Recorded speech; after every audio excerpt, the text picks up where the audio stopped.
So, hello and good afternoon, everyone. Can you all see my slide? Yes, we can see your slide and So, we is can it hear you clearly. visible? Okay, okay. Yes, So, yes, yes. thank you. Hello, I am Dr. Sweety Suman Jha. I'm a research scientist and founder member at Foundation for Actions and Innovations Towards Health Promotion, Faith, in Kolkata, India.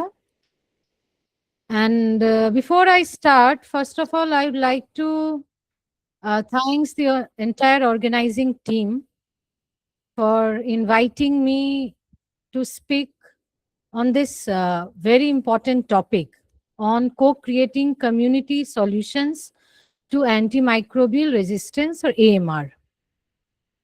Okay, then let's start.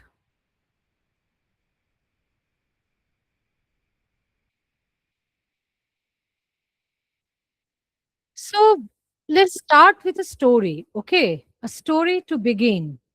Now, a few months ago, while engaging with families in the community, our team, asked a simple question: what is an antibiotic? Now, most people could name medicines they used for fever or cough, but very few could identify an antibiotic. Many shared that they stopped taking medicines once they felt better, saved leftover tablets for future illnesses, or sought antibiotics directly from a pharmacy, mostly without prescription. Now, these were not careless choices. They reflected everyday realities, limited awareness, and the challenges people face in accessing healthcare. So, that conversation reminded us that communities are actually not the problem to be fixed. So, they are not just the problem, or they are not just the beneficiaries, they are our partners. They are the partners we need to create sustainable solutions to AMR. Now, I would like to ask our audiences or learners that who do you think is responsible for preventing AMR? Doctors, pharmacists, governments, communities, or all of us? So, I mean, you have 30 seconds. See, I understand in an online platform, it becomes a bit difficult to interact, to have a very interactive session, but let's try. Okay. So you have 30 seconds. Please type your answer in the chat box.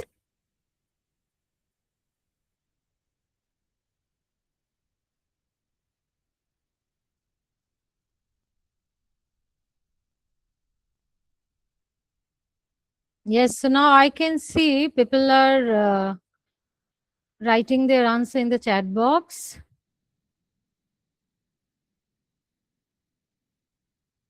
Yes, Mukhtar, Jinatu, Jitu Mishra, Yusuf. And what about others? So who do you think who is responsible for preventing AMR? Is it only doctors or pharmacists, communities or governments, or all of us?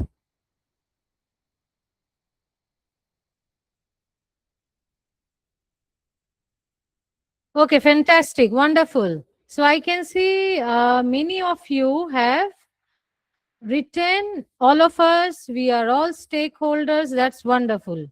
Exactly. So, okay, let me again. Yes. So the answer is obviously all of us. Because a single person or a single profession, like, see, it is not possible that only doctors or only pharmacists or only the community members can come forward and they can prevent or mitigate AMR.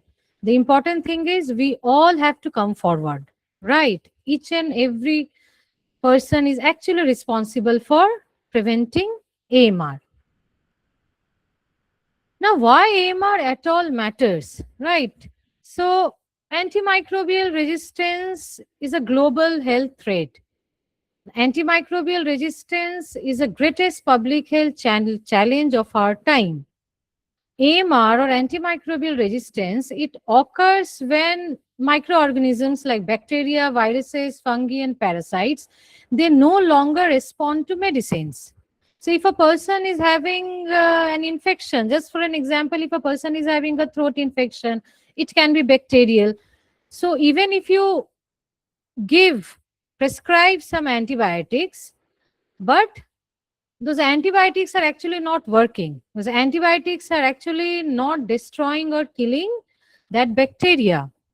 Now, resistant infections, it becomes very harder and more expensive to treat. It threatens modern medicine, including surgery, cancer treatment, maternal care, the basic service of childbirth. In fact, the childbirth process becomes very complicated and very difficult. The transplantation, the organ transplantation, so many people, there are millions of people who are actually suffering and they are dying due to antimicrobial resistance. Long hospital stay, complications, then, it becomes very expensive to treat. Okay. And what happens is, the most important is that there is a data that if we do not take any action right now, by 2050, I mean, after around 25 years, right?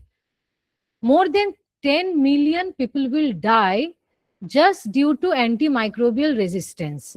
So there will be antimicrobial medicines, but that will not work. People will die due to resistant infections. Now, this AMR is not just about human health. That's very important. It affects humans, it affects animals, agriculture and food sectors, and the environment. How?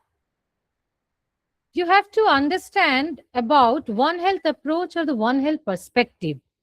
So, AMR requires a One Health approach. So, whatever interventions you develop, it should follow One Health approach. Why One Health? Like you can just uh, see there is a figure, there is a picture, healthy people, healthy animals, and healthy environment. So, One Health, this is a circle. People, animals, and environment, they are interconnected and interdependent on each other, right? And protecting antimicrobials really requires a coordinated action across all sectors. So, what is the biggest problem is that there is no intersectoral coordination. There is no intersectoral partnerships. Like, human health sector are actually working in their own way. They are not coordinating. They are not doing partnerships with animal sector or the veterinary sector. Another, the food and agriculture sector and the environmental sector. Now they are also acting in silos, in isolation. But the important thing is, if we work in isolation, we will never be able to mitigate antimicrobial resistance. It is impossible to completely mitigate or control the problem like antimicrobial resistance if we do not have intersectoral coordination, intersectoral partnerships between human health sector, animal health sector, the food and agricultural sector, and the environmental sector. So it is really needed that all sectors should come forward and they should work together to mitigate AMR. And another thing, you will often see that in different social media or in if news media or in some article or somewhere, you will see that they are mentioning AMR is a future problem. Yes, AMR is a future problem, but I am telling you it is a present problem also. Many people are dying due to AMR now at present. So it is not like it is a future problem. It is a present problem. People are dying. There are many complications which are occurring. People are suffering, and then economic losses. Now, why communities matter, right? I think most of you here are working in various facilities, among different populations. So I think you all know that communities have a great influence, right? So AMR begins and ends in communities. This is a very important line. Now, communities influence antibiotic use, self medication. Like in India, my team, we are working on antibiotic, rational uses of antibiotics, antibiotic practices among community members. And we often see that people are actually, when they have a fever, cough, cold, or when they are sick, they are directly going to uh, a chemist or the shop, where medicine shop, and without any prescription they are buying medicines. Okay, treatment adherence is a very big issue. Why? Because we often see in community, after 2 or 3 days, when they feel better, okay, then they do not continue their course. So basically, they do not complete their antibiotic course treatment. They stop as soon as they start feeling better. Or sometimes, what happens, due to different reasons. The reasons can be that, yeah, if someone said, I forgot, I have a very busy morning, I have a very busy evening, or I go somewhere, I have lots of work, and there are many factors they actually speak about. And actually what they do not complete their course. The next is infection prevention. The basic sanitation hygiene practices, the infection prevention practices, which many people do not follow. Community, they have a very big role here. What they do, most of the people, they do not know the importance of hand hygiene practices. Even if that person knows, they do not have access to, sometimes, they do not have access to water, or they do not have access to soap. Okay, sanitation hygiene, like environmental hygiene, the toilet sanitation, vaccine uptake. So I remember before 3 to 4 years back, I was working in a community. Okay, and I found there were many people who were completely against vaccination. They told me that no, our child, they don't require any vaccination. So it is very important that community should understand that what is the importance of vaccine, right? Why vaccine is important? Vaccination is very important. In fact, to control or mitigate antimicrobial resistance, proper vaccination uptake is a very important factor, so that illnesses or infections can be prevented. Then animal antibiotic use. There are many people in the rural areas, remote and rural areas in villages. They do not go to a veterinary doctor. They will just go to their friends. They will ask them that, yeah, they're like, livestock, they have livestock, or they have, poultry and all that. So they will just go to their peers or friends, or a random community members, who will who will just give them a certain kind of medicine, that, yeah, you just take this medicine and you give it to your like cow or goat or poultry. So they do not actually, they do not go to the veterinary doctor. Most of the time, we have also seen, that's also true, that they do not have a proper access to veterinary doctor.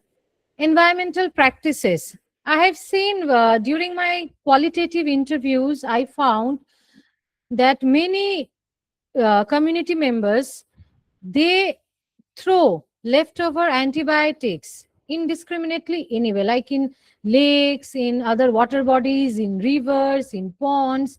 They mix unused antibiotics or unused medicine with their household garbage. So these are some examples which I have given, that how community actually influence these practices, and why community actually matters in AMR control and mitigation. Now, community engagement, we will talk about community engagement. What is community engagement? Now, community engagement is a collaborative process that actively involves community members and other various stakeholders in identifying the problems and then the priorities, generating evidence, co designing interventions, implementing interventions, and finally evaluating outcomes to improve their health and well being. So, for community engagement, the best approach is the socio-ecological approach. So, to co-creating community solutions to AMR using the socio-ecological model, or you can say SEM. I think most of us have heard about SEM, socio-ecological model, or through socio-ecological approach. So, community engagement transforms communities from research participants into equal partners. Now, this is a very important point. You cannot just consider community members as a participants, as a subjects. You have to involve them, you have to engage them as an equal partners in generating evidence, okay, through various discussions and various methods, which I'll discuss later on, and then we can co-create sustainable AMR solutions, right? Now let's see how socio-ecological approach or the socio-ecological model works. So here in this picture in diagram, you can see there are different circles, the innermost circle, and then the second, third, and fourth, and then the outermost circle. So the innermost circle is about individual level. An individual person's knowledge, perceptions, beliefs, skills, attitudes. But here you have to understand targeting at only individual level. If you are developing an intervention or solution and you are just targeting individuals, that will that will not bring you much a positive outcome. But if you if you include their family and friends, their peers, their teachers, at the interpersonal level, the influencing, we often talk about the normative influencer, right? Because we are influenced by different people, we are surrounded by different people, friends, families, teachers, and other relatives. And after individual, we have interpersonal, then we have organizational. So in organizational, we have healthcare settings, we can have schools, workplace, NGOs, and other institutions. So involving individual, involving their family, friends, peers, then also involving different sectors. Both government and non-government sector is very important. And then we have a community and social groups. There are different community leaders, there are different community groups, community religious group, the social groups, they have a very important influence. So that is important. And the outermost circle is about the public policy or the laws and regulations, the rules, the government laws, the policy makers, the policy makings. Now, why it is so important that we have to develop such an intervention so that we can target individual, interpersonal, organizational, community, and public policy. So to make your intervention most robust, socio-ecological model is one of the most robust model. Why? Because here we are not just considering individual or just a group or their family or friends. We are actually developing and implementing interventions at each level, at individual, at interpersonal, at organizational, at community, and at public policy. Because socio-ecological model, according to this model, each and every sector, right? Each and every, what you can see here is interpersonal, organizational. Each and every here is a very important determinants or factors for behavior change. So that's very important. Now, by taking an example of AMRC, if you go to the community, you can do a quantitative survey. You can assess individuals' knowledge, their attitudes, their skills, their practices. Then after that, you can have a qualitative component. You can have qualitative interviews. You can have qualitative group discussions with their friends, the teachers, with their family members. Okay. Then it is very necessary that organizational, like the healthcare institution, they have a infection prevention policy, infection prevention practices, antimicrobial stewardship practices, proper antibiotic prescribing facilities. So you have to include healthcare services. Apart from that, if you are willing to work in school, right, if you want to involve school students, adolescents, then it is very important that the entire school authorities, the school staffs, and everybody should be included. Just for an example, you can initiate a AMR club or a One Health club in school. You can develop AMR content, AMR education content, and you can provide training to the teachers, to the school staffs, to the school students. So you have to include school. Now, community and social groups, there are many norms, right? So these community leaders or the religious leaders, they have a very great influence, okay, among community members. So it is always better to involve some social groups, some self-help groups, some women's groups. There are various groups in different communities, some religious groups, uh, some community leaders, prominent community leaders, some local leaders, and at the end, public policy, like national action plan. Okay, just for an example, national action plan on AMR, or some rules, some regulations, some government laws about what should be prescribed, okay, about clinical practice, about antimicrobial stewardship, about AMR, integrating AMR education into national curriculum. So it is very important that we should always follow socio-ecological approach for community engagement so that our intervention, our outcomes are more successful. Now, after community engagement, let's now talk about co-creation. Okay. So, co-creation or co-creating solution. First of all, co-creation means working with communities and not merely for communities. So most of the public health professionals or health professional researchers, they feel, I have interacted with lots of researchers. They feel that they will just go to the community, okay, and they will ask various questions. Just they will take their data and they will come back and they will do analysis, okay, but that's not enough. As a researcher, you might feel that, yeah, this is a very important agenda, this is a very important priority area.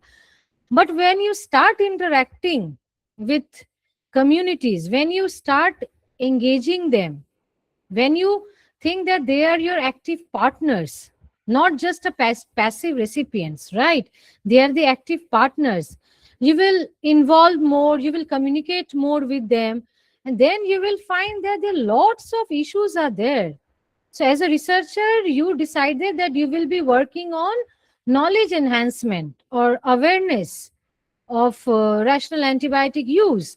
But when you actually involve community and when you start interacting with them, you know, in a very deep way, in a very great way, then you find that though there are many other priorities are there.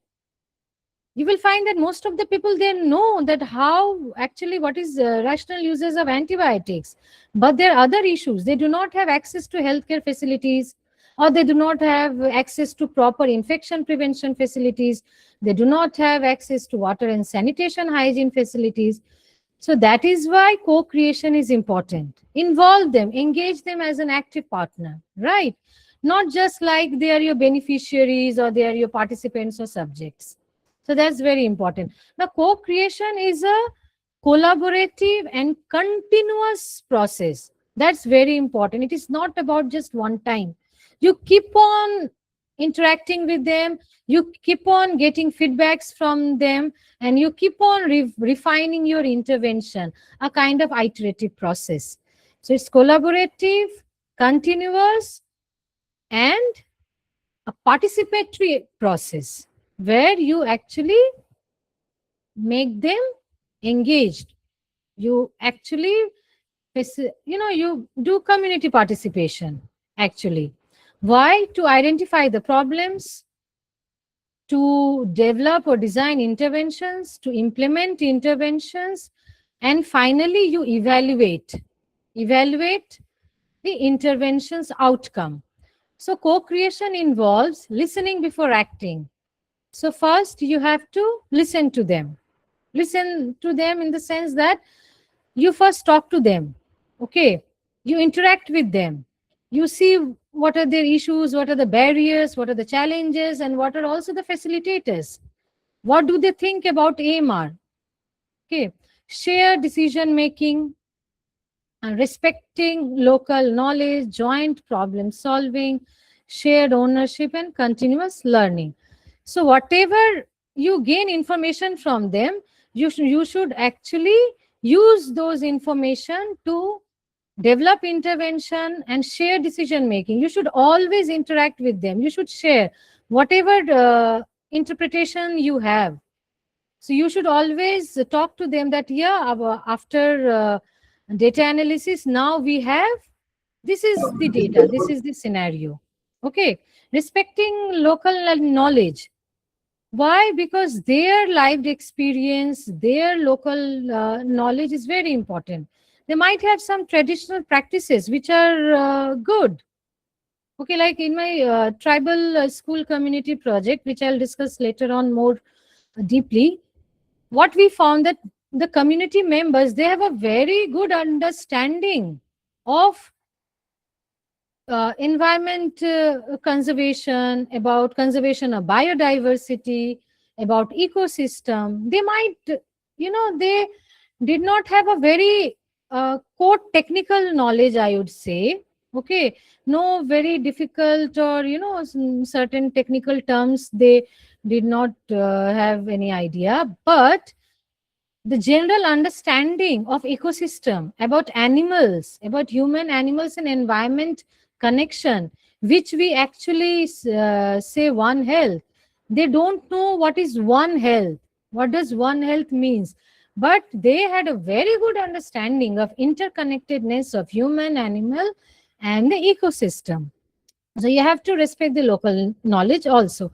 Joint problem solving. So now you have a clear idea that these are the problems. So now you talk to them. What will be the most feasible solution? What solution will they accept? Because it is very important in public health that the solution must be accessible, acceptable, feasible, and keeping in mind the long term, the sustainable behavior change. Okay, shared ownership. They should feel important. You have to make community members feel important. They should be responsible for their own activities. Okay, that these are the good practices, these are the wrong practices. They should be accountable.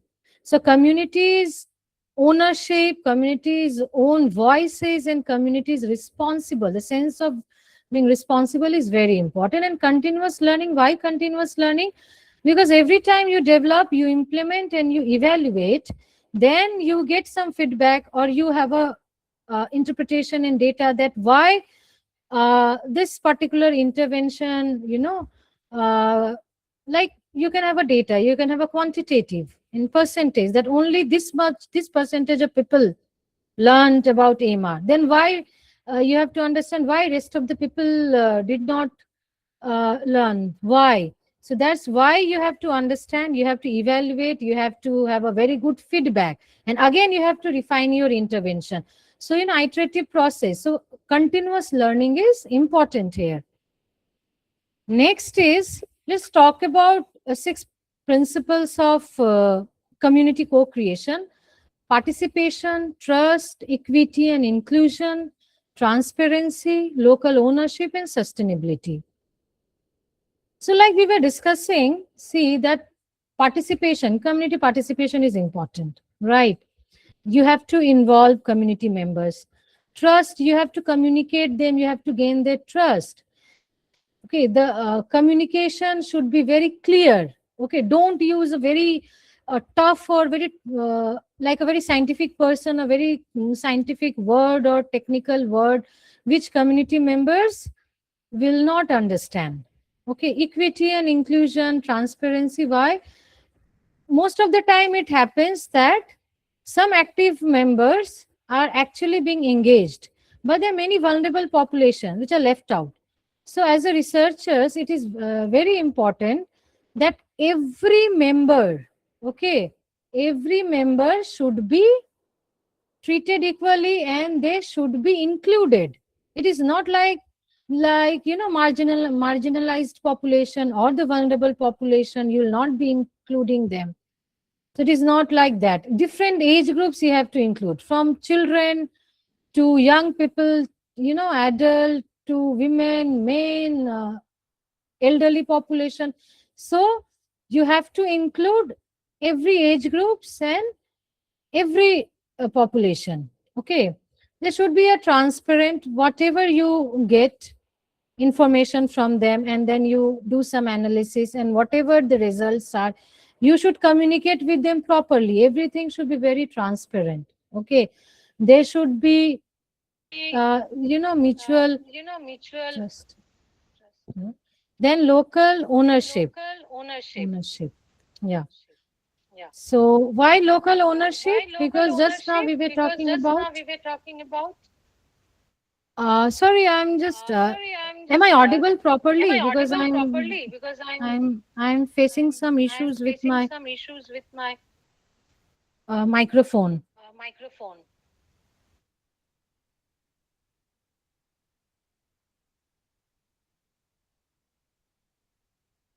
Yes, am I audible properly?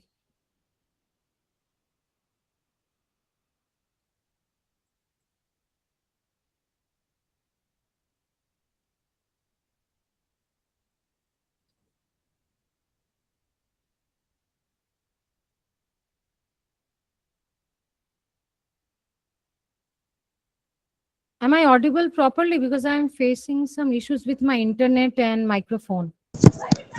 Yes, you are audible, but then there's an Oh, echo in the background. now is it fine now?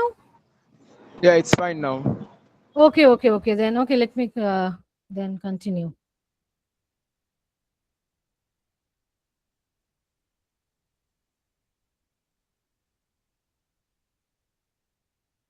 So we were talking about local ownership and sustainability. Why local ownership? Community empowerment is important. Okay, the accountability, they should be, they should feel responsible. Okay, a sense of responsibility should be there. And the felt need, instilling felt need. Why felt need is important? And basically, what is felt need of the community? Community should actually feel that yes, AMR is a problem and really we need some solution to mitigate AMR. So this felt need is very important. So if you can instill felt need among the community members, then the behavior change, the positive behavior change, the healthy behavior change will last, will last long. Okay. So next is sustainability. Why sustainability is important? Even if your project gets, over, or if your campaign, you have completed your campaign, your projects are over, but still it is always necessary that community should follow the proper behavioral practices. Okay, so that there can be a long lasting behavior change. Okay, So sustainability, what is sustainability? It is about sustaining, it is about sustaining healthy behavior change. So that's very important.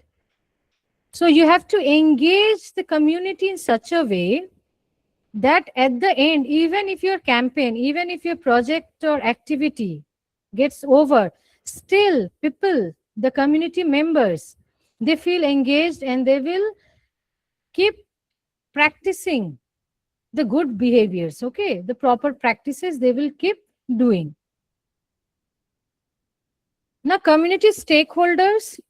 So, I think most of you know what stakeholders. Stakeholders can be any person or any group, okay, who are who have an intention to solve some problem. Here, just for an example, AMR, or in a some way they are also actually suffering from some issue. So they feel that yeah, they should actually get involved and they should work together. They should develop some intervention and implement interventions. So I've here mentioned community stakeholders like patients, families, school children, community health workers, pharmacists, teachers, the vet doctors, farmers, local government, self-help groups, youth groups, religious leaders, women's group, NGOs, and media. Media, it can be social media, news media. So I have mentioned few community stakeholders here, but while working, when you start working in a community, you may have a more number of stakeholder. We often talk about stakeholder mapping, so that's very important. Stakeholder mapping. So depending on your topic, depending on your population, okay, you have to have a proper list of stakeholders. So stakeholder mapping is very important. The co-creation framework, how can we actually, what can be the co-creation framework, or what can we do? So first of all, you have to understand the local context. You can have a quantitative or qualitative methods to understand what is the community's knowledge, awareness, skills, their behavioral practices, influencer, then engage stakeholders. So you make a list of all the stakeholders who are actually important for this particular study or activity, and you have to talk to them, you have to engage them, you have to organize a meeting, stakeholder meeting you can organize, you can discuss with them, then identify priorities. So for identifying priorities, you again have to talk to stakeholders and with the community members. That, like for a researcher, he or she can think that here only knowledge of rational antibiotic use is a main priority, but when you start talking with community members, you see that most important priority is something else, maybe to access to the water and sanitation hygiene facilities, okay? So priorities is about what is urgent, what is important, and for what you can develop a very feasible solution, what is feasible. So you have to set a priority 1 2 3 4, like that. Co-designing interventions, then you start co-designing interventions, right? What can be done, you will engage community, you will engage stakeholders, and then you can actually co-design that these are the uh, issues, because you already had a understanding of the local needs and local context, so you can co-design. After co-designing, it is very important to pilot or to implement that solution in a small area, so that you can see, you can have a feedback, and you can through that feedback, what you can do, you can refine your intervention. And then finally, you implement your intervention or solution.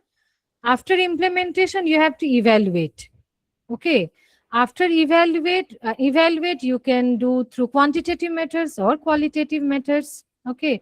So you have to evaluate outcomes, and then you have to understand where we went wrong, what can be done, okay? So you have the feedback, then again you refine your intervention, and you, after refine what you can do, you can implement, the iterative process you can implement, and you can see that yeah, now the improvement is more. Scale successful models. Your intervention, your successful intervention model can be expanded, or it can be, implemented in some other areas, in some uh, other areas in your country. Okay. And depending also, keeping some flexibility, because sometimes the local context may be a little bit different. That is possible. So that particular area can adapt your intervention. They can modify some due to their own local context, and they can implement, so scale successful models. So these are some of the examples of community interventions. Some examples, you can have more: school AMR education, community awareness campaign, pharmacy engagement. I have mentioned completing antibiotic courses, waste management, waste sanitation and hygiene. So these are the different community interventions that you can plan, develop and implement. Measuring success, you can see whether AMR awareness and knowledge has been improved, reduce self-medication, better treatment adherence, whether community members are completing their course, appropriate antibiotic prescribing. Most particularly in our country, in India, what happens, people do not go to formal health system. They go to informal healthcare providers. Okay. And most of the informal healthcare providers, they do not have a proper license or proper training to prescribe antibiotics. So they are not prescribing proper antibiotics. So you can see, you can assess whether they are prescribing antibiotics properly or not. Increase community participation, both through quantitative and qualitative methods. You can see whether community participation has been increased or not. Stronger partnership with different groups, with NGOs, with some local health systems. You can have a proper partnership. Then policy and integration into local health programs. So policy and integration into local health programs. Some interventions can be integrated into policy, some at national level, some at local level. Like in local health programs, if you have a clean, like in our in India, we have a Clean India campaign, Swachh Bharat campaign. So it is always like that, and infection prevention and antimicrobial resistance mitigation can be integrated into local health programs and campaign. There are some challenges and opportunities always. We have some challenges when we work in community, like there were very low awareness, myths and misconception, misinformation, limited resources. Okay. There were certain traditional or cultural beliefs, weak coordination among different sectors, okay, is weak. Like just for an example, One Health, there were very weak coordination among human, animal and environment sector, inadequate surveillance, poor monitoring. There are no proper data, no monitoring about antimicrobial stewardship, about antimicrobial prescription. But also we have many opportunities that we can adapt. We can use digital technology, right? We can have some community champions, or like in our study, we had some One Health champions. Okay. School education, youth engagement, youth to community approach is very important. You can engage young people, you can engage youth, okay, right from just from starting point of your campaign or research activity. You can engage them, you can discuss with them what are the problems, what can be the solutions. In fact, during implementation of intervention, youth, the young people, they can they can go to different community, they can go to different forums and platforms, and they can implement those interventions. One Health collaboration is very important, because human, animal, food and agricultural sector and environmental sector collaboration is very important. Citizen science, even the common people, they are a non-scientific person, but involve them, see what is their knowledge, even what is the traditional knowledge. So it is always about, you have a certain knowledge and they also have a certain knowledge. So come together, have a good, discussion, consultation, and then you see where actually the problems are, what are the challenges, what we can do, how can we develop a suitable intervention which will be acceptable and feasible. Okay. Now, from awareness to action, our journey towards community centered AMR solutions. So, I'll just explain some of our, okay, my team's work. So, co-creating AMR and WASH solution with rural tribal school communities. So, it was funded by the Trinity Challenge. So, we had a mixed methods approach of community engagement. We had a quantitative survey to assess the knowledge, beliefs, practices related to AMR and water and sanitation hygiene. Apart from that, we had different qualitative and participatory methods like group discussions with teachers, with parents, with other community members, with local leaders. With students, we had role play, okay, quizzes, and short essay writing. Like after discussion, we asked student to write whatever you learned or whatever you feel, or you can write your experience even. So, just 10 line or a one pager is essay writing, rich picture or mind map activities with parents, because most of the parents, they were illiterate. So rich picture was a very important and very pertinent, I would say, participatory method when people have a very, when community members have a very low literacy, they are not that much literate. So rich picture, through rich picture or mind map, they started, they uh, with picture, they drew some picture, they wrote something, not very artistic. It is not about in rich picture you have to be very artistic, but you have to make people understand that what do you think, what is your perception, what is your knowledge, and what do you think, what can be the best solution. So in a pictorial format, very in a very simple form, not very artistic. Participatory discussions with parents and community members, community consultation with other community leaders and other stakeholders, engagement with teachers and community members about what students actually do, like their hand washing before meals, before their lunch time, or students, the practice of waste management, keeping their classrooms clean or keeping the school campus clean. So we interacted with teachers to understand that what actually students do, and apart from that also what is the knowledge, okay, what teachers do know about infection prevention practices, about wash practices, about rational antibiotic uses, and obviously do they know about antimicrobial resistance. So antimicrobial resistance was a, they said that yeah, they never heard, they had no idea, but they had a good idea about water and sanitation practices. But various challenges were there which they discussed with us. So what we explored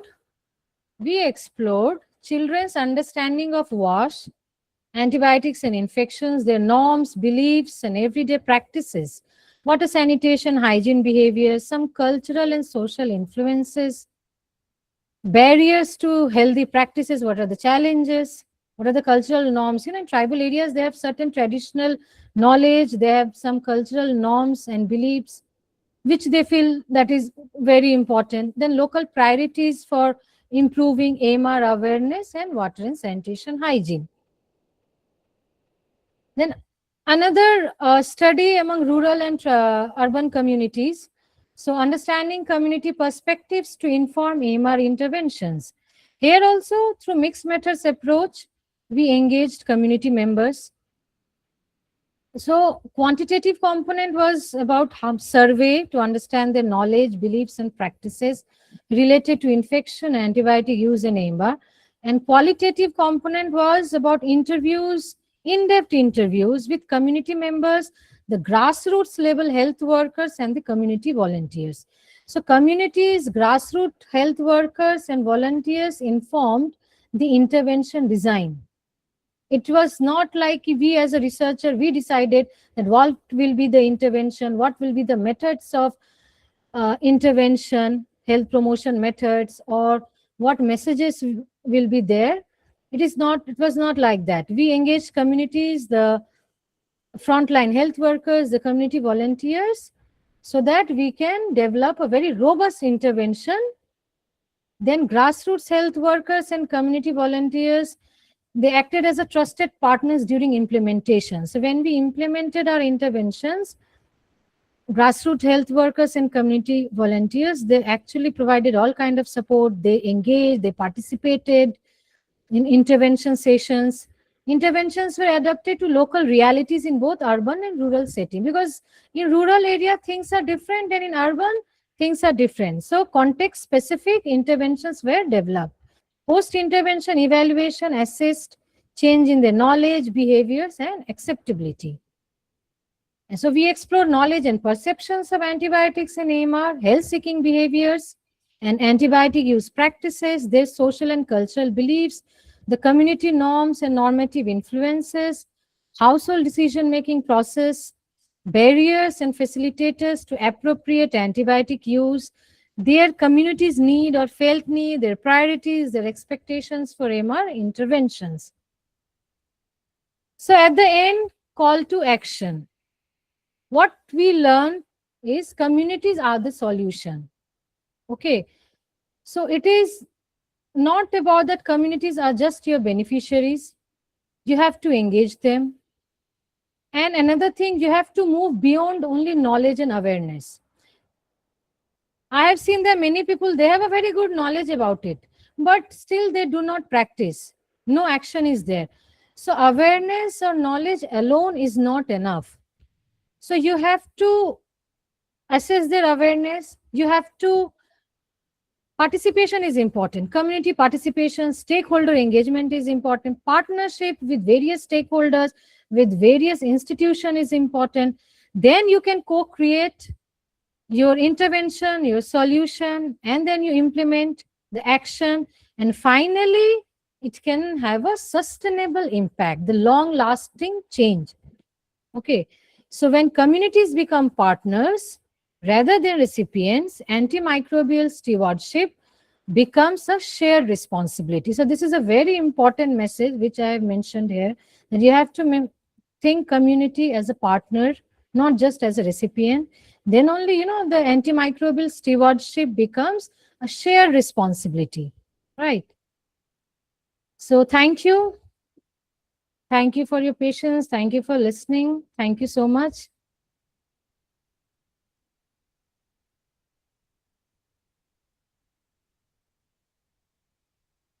Now, if anybody has any question, and most important, if you want to share your experience, please do share.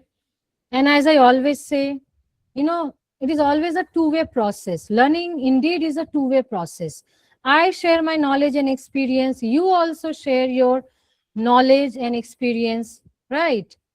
So please feel free to share whatever, if you have any question, or please share your experience about AMR, about community engagement, or any activity or campaign if you have done.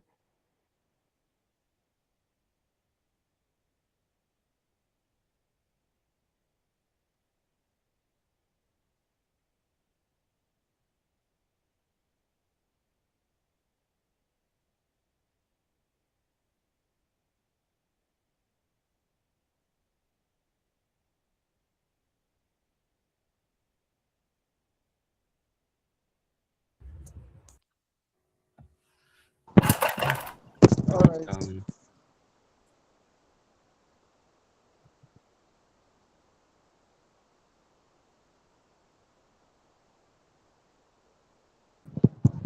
All right. Thank you very much, Dr. Sweety, for that very insightful session. Please, can we give Thank her you. a round of applause? I want to see our emojis. Round of applause. Thank you Thank very you so much, ma. much. Thank you, everyone. Thank you. And I'm Yeah. sharing my So, email ID. Okay, all so right. I'm sharing my Okay. email ID in a chat box. So, like later on, if any question or any experience or any collaboration, I mean, you all are welcome. All So, right. this is my Thank you email very ID. much.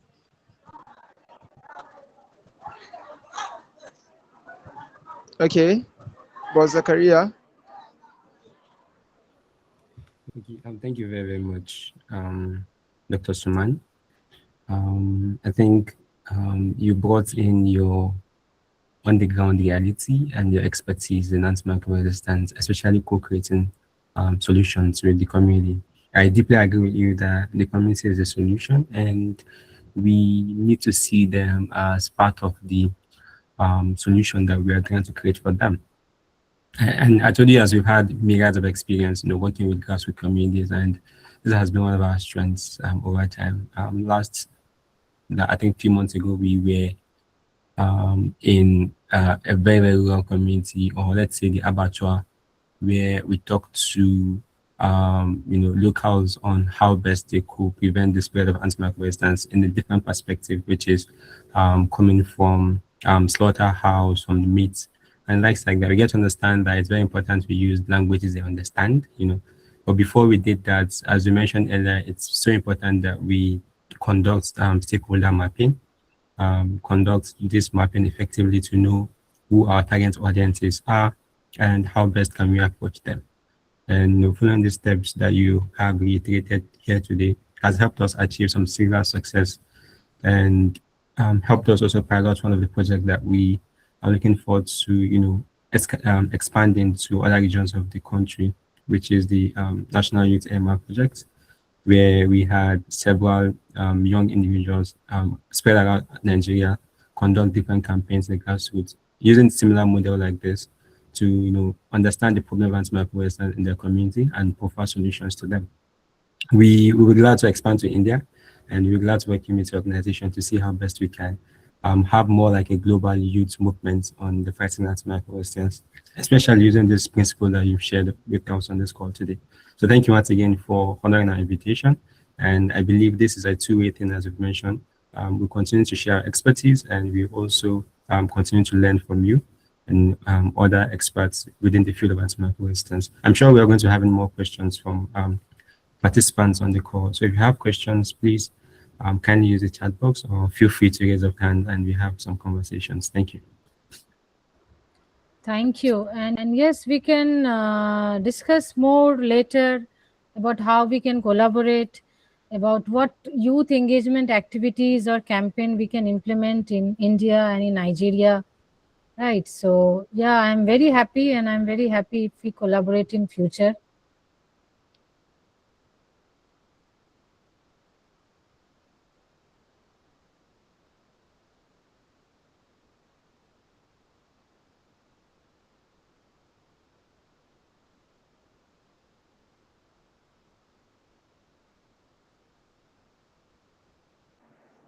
all right. So, is there anyone with a question? If you have a question, you can use the chat box or you raise your hand. So I'll just go first. So thank you once again, Dr. Suman, for the session. I was reading your bio earlier, and I noted that you were part of a stakeholder team that framed a global document for children, what children should know about AMR. Yes, And this yes. is a subject that I'm particularly interested in because I'm trying to do the same with Uduyas. So I just wanted to know, what are the three most important messages you think that every child, regardless of where they live, because your document was global, so regardless of where they live, what messages do you think that every child should know? Yes, see, yeah, regardless of that's very important because it is a global document. So, different countries have different scenarios, okay, different challenges. But what I feel is infection prevention or the hygiene practices are one of the most important components of AMR. So, I give message to all children that their personal hygiene practices should be proper. Most important is hand hygiene practices. Apart from that, you know, the waste management, the idea of waste management, the garbage management, these are very, very important, which I think every child should know from early age, right? Like from a primary school children, From primary school only, they should have a very clear idea about water and sanitation hygiene, about infection prevention practices, and about personal hygiene practices, because these are very important. If they can maintain their hygiene practices, it is always, that the risk of getting infection, the chance of getting infection will be very low. So when chance of infection is low, okay, when there will be no infection, the chance of the probability of consuming antibiotics or antimicrobials will be automatically low.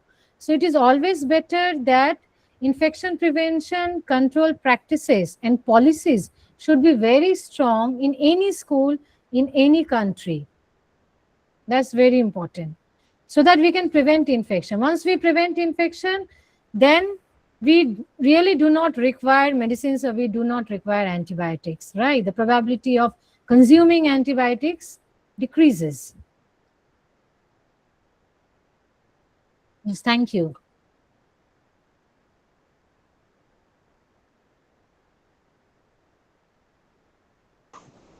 All right then. Thank you very much, Ma. That's noted. So does anyone else has a question? All right, Zakaria. Okay, thank you very much, Dr. Suman. Thank you for emphasizing on that. I want to also highlight that we have some of our boards here at Uduyas that were also part of the co-author for the document that we were talking about, the global consensus on what every child should know and adolescent should know on antimicrobial resistance. And I am currently a sitting stakeholder on the review committee that we have, the steering committee that we have at this consensus. And I would just like to add that it's very, very important that we also frame antimicrobial resistance in the way that children and adolescents will understand. We want to avoid the use of jargons. We want to avoid the use of terms that they not necessarily understand. Right. So it's very important to add to what Dr. Suman have mentioned. It's important that we also frame the AMR in a way that you understand. And we've done some basic iterations in a way that they will understand what we are doing, and I'll be able to share documents after the call and have some more conversations with other individuals too. Thank you very much once again. Yes, I think everyone, you can go through that consensus document. Okay. So that document is, the age appropriate interventions and infection prevention, the framework. There are many principles of AMR education mentioned in that document. Apart from that, the framework is very important. Infection prevention framework, what are the points, and the knowledge of antimicrobial resistance, what are the points. That's very important. And I think you all can follow, you all can implement, you all can develop interventions. Okay, you can go through that consensus document. Okay, it will help you in developing messages, in developing interventions, and you can implement in your own local area. Thank you. So any other question, or anyone else would like to say something, then please go ahead.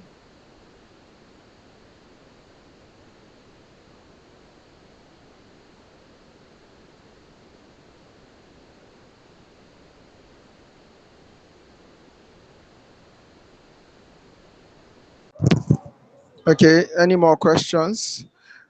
Just like I mentioned in the chat box, the slides to the session would be shared to the Bootcamp group and also Udrias Club.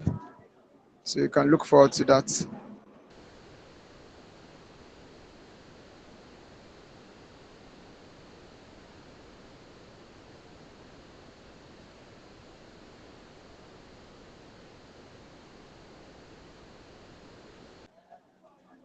Right. In the absence of questions and contribution, I think we can call it a wrap. But before then, I want us to give our speaker another round of applause. Thank you so much, Dr. Suman, for such an insightful and inspiring session. We are grateful for your time, your expertise, and your willingness to share your journey with us. And we are especially thankful that you've shared your email with us. And I'm convinced that many of the stewards here who are aspiring change makers would reach out to pick your brain, so to speak, on the ideas that they have. So, to everyone who joined today's session, I want to hope that this conversation would inspire you to become stronger advocates for responsible antimicrobial use in our university, in our communities, and even in our future workplaces. I believe that every conversation we start, every myth we correct, and every action that we take brings us one step closer to preserving these life saving medicines for generations to come. I believe that we have the power to avert that omen of 2050, where 10 million people would die annually from AMR. I believe that we have that power as youths, as the engines of society. So, on behalf of the entire ODS Club and society, I want to thank you again, Dr. Suman, and thank all our participants for making it to this session. We look forward to seeing you in our next session. Until then, stay informed, Yeah, stay I'm just engaged. interrupting because I can see one question, so I'll just take few Okay, seconds. okay, I can see a all right, question from Dr. Jitu Mishra. Could you all explain right. over-the-counter antibiotic availability contribution to AMR? Yes. Now, see, over-the-counter, antibiotic availability is leading to overuse and misuse of antibiotics. Without prescriptions, people are getting antibiotics. A person is suffering from just a viral illness. Okay, he or she doesn't require any antibiotics, but he or she is not going to a doctor. He or she doesn't have any prescription, going directly to the medicine shop and buying antibiotics. And most of the time in India, I can tell you, the medicine shopkeeper or the chemist, they are providing antibiotics without a proper prescription, sometimes not in a proper dose, not in a proper combination. They are not providing them a complete course, the full course they are not providing. So, over the counter antibiotic availability is massively contributing to MR because of overuse and misuse of antibiotics, unnecessary accumulation of antibiotics in your body. Okay, can leads to resistant bacteria. Okay, there's a term called selective pressure. Okay, so selective pressure is some technical term. So unnecessary antibiotics in your body, okay, will actually kill susceptible bacteria and will the only resistant bacteria will there, and they will multiply, they will proliferate, and due to gene transfer and mutation, anti-resistant bacteria will develop and will get transmitted to other people. Okay, and misuse, where you don't really require antibiotics, you are taking antibiotics. Okay, so unnecessary misuse and overuse of antibiotics, the main important reason is the over the counter antibiotic availability or the over the counter taking of antibiotics. Thank you.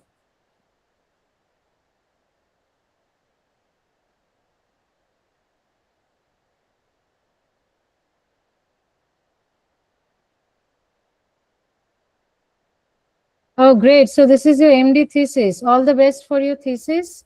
And from NBMC. Okay, so I'm from Kolkata. It's not too far from Siliguri. Best of luck, Dr. Jitu Mishra. You're doing a great work. Thank you very much. Thank you. That was a very beneficial question given to us.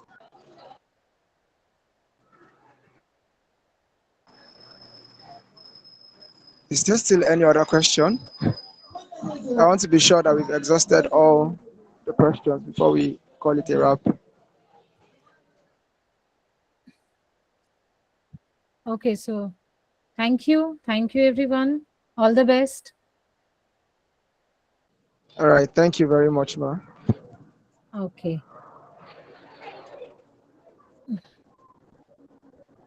Okay, so I'm leaving. Thank you. All right. Thank you. You Yes, can yes. call All it a the wrap. best. And Looking yeah, forward to seeing you okay. all in our next session. Oh, yeah, sure. Sure. Thank you. And please feel free to contact. We can, let's be in touch. So you can send me email. I have shared my email ID. Okay. So any question, any collaboration, you're always welcome. Thank you. Take care, everyone. Bye.